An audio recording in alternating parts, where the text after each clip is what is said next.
into Jermall Charlo and Cornflakes. What you thought about that performance? What you think about the stoppage? What you think about the whole thing? I think Jamal Charlo got a fucking hammer for a jab. That's what I think. I think another one we could talk about is Khalil Cole. I don't want to jump subject, but I just want to talk about the jab. That Yeah, fucking jab from Khalil Cole last night or Friday? Was that last night Friday, too? Friday Friday. So got that got. jab from Khalil Cole and that jab from Jamal Charlo. Did you see the damage that jab was doing to these guys' faces? Now, I support Thomas Lamont. I met him, up in Philly, whatever else, sparring. My son sparring him before. So, he cool peoples and everything else. Very successful young man. So, I mean, all the props in the world to him. But we all know his levels to the game. We all know his levels to this. He was basically put in for a step up for a get back right fight. He was put in for a get back right fight for Charlo. And Charlo showed that he was there. You know what I'm saying?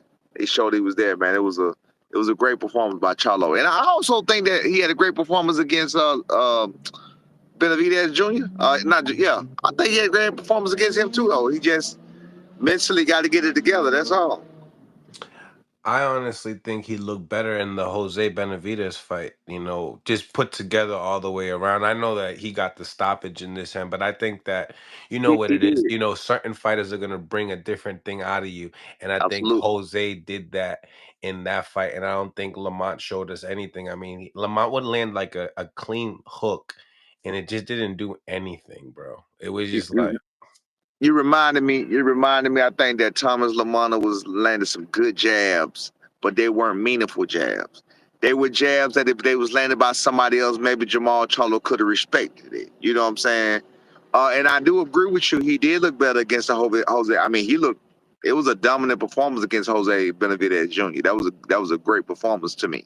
that was the Uh, last time he was with Ronnie Shields as well. This is the first time that he was not with him. yeah. Thomas Lamont, I think as a whole, a game fighter, trying to psych himself up, get back in this shit. But it was like, how was he gonna beat him? How was he gonna beat Charlo? You know what I'm saying? How was he gonna beat him? You know what I mean? And I know Charlo had to watch. I've never watched Tom. That's my first time ever seeing Thomas in a real ring besides in the gym. Hmm. So I've never seen him in a real fight. So, but I'm sure Charlo studied him, watched him, whatever he needed to do. But looking at what I looked at last night, again, no shade towards Lamont. I'm a supporter of Lamont or whatever. I mean, like I said, real cool dude, sensitive dude, good promoter, whatever else. Seemed like a great guy. But he didn't have enough for Charlo last night. Who would you like to see Charlo fight next? Now that in boxing, you know that Caleb is not necessarily Right. going to be next. You know, I mean, Caleb slapped him warrantly.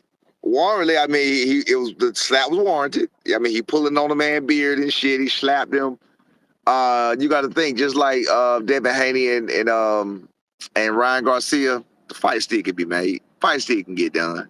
What does that say? You still slap me. You know what I'm saying? You still slap me. Me beating this person or that person or not beating this person ain't got shit to do with you slapping me. You feel what I'm hmm saying? hmm That's real life reality TV right there. You slap me. You feel what I'm saying? We got to get that get back. I got to get my lick back. You know what I'm saying? I mean, even put it like this, right? This is a good one for you. Did you hear in the press conference? He's seen Caleb's performance, so he was obviously getting. He's seen the performance and said that if Caleb was in Thomas's shoes, that he would have got beat that night. I mean, do you feel like that's necessarily true? I mean, what do you think?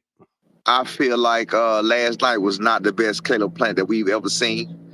I was just saying it earlier today on something else, and I was saying that we always tend to give our fighters excuses, and our fighters, it's always dependent upon what we want to happen. So like, if our fighter goes out, if the fighter that we favor, let me say that, if the fighter that we favor goes out and have a bad performance, we're gonna say he was weight drained, we're gonna say he was sick, we was gonna say he took on short. No, we're gonna make up all the excuses in the world. We're not even gonna think about the opponent. We're not gonna think about what the opponent did, done, or whatever the case may be. That was absolutely from what I've seen. I look at fighters. I've said this many times. I don't just look at what's going on. I look at the actual fighter and what they do and how they normally come out and what they going. You saw Caleb Plant come out with a jab and doing what he do or whatever the case may be. That Caleb Plant was not the best version of Caleb Plant, and I get that from Trevor McCombie fight. Trevor McCombie appeared to be a lot stronger than Resendiz.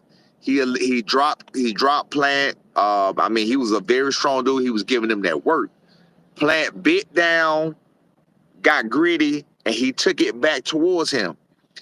If you go look at the last 6 rounds of that last fight last night, Caleb Plant didn't even attempt to do that. He didn't have that in him.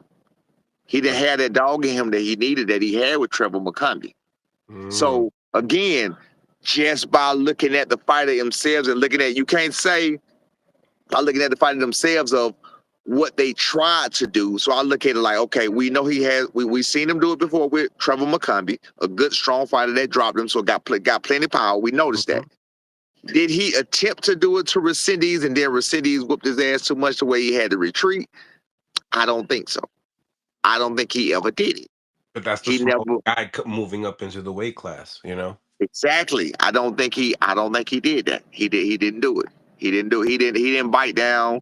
Hey, some fighters, they say don't get up for other fighters. He was talking about T.O. not getting up for, I mean, we give other fighters excuses, when it's convenient and when it's necessary. But let's keep it 1,000 across the board. We got to do that across the board. I mean, I don't agree with it either way it goes. You know what I'm saying? Again, I believe that any single fighter fighting, include Floyd Mayweather, can be beaten on any given night. It's just about what shows up that night, the timing that shows up that night, the situation that shows up that night. But any fighter can get beat. It's just about what happens that night in your favor or against you. That's all.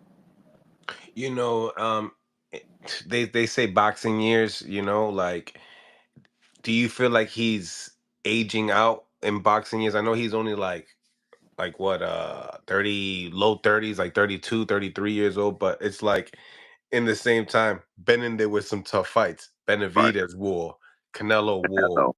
Right. I mean, as fighters, years go by. It's like dog years. Fighters got years too, right? Like, what do you think about that? Do you think he's on a downslip, or do you think that maybe he didn't show up?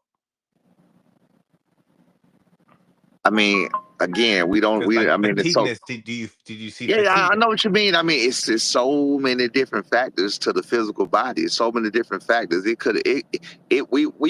may be talking about the wrong person. Maybe it wasn't.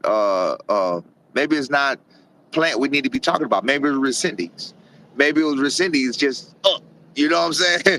If Resendiz was the A side, we will be talking about how good he is. And you feel what I'm saying? So maybe we talking about the wrong person. Maybe Resendiz, maybe I'm just saying maybe he gave him something that I don't know. So I can't say based on that performance he's on the downslope. He would have to do that 2 or 3 times. He would have to do it at least one more time to say he's on the decline. At least one more. Okay. Like for example, not to jump subject, but like with David Haney, how his performance, what he did against Ramirez the other night. Right. And that's why I said I wouldn't say he was on a decline, because it was fucking one performance. We know he got PTSD clearly. So I mean, we can't say he's on the decline. That's all I'm saying. So I wouldn't just throw the fucking fighter away. I don't like when people do that. They're a fan of a fighter and they just throw him out the damn window.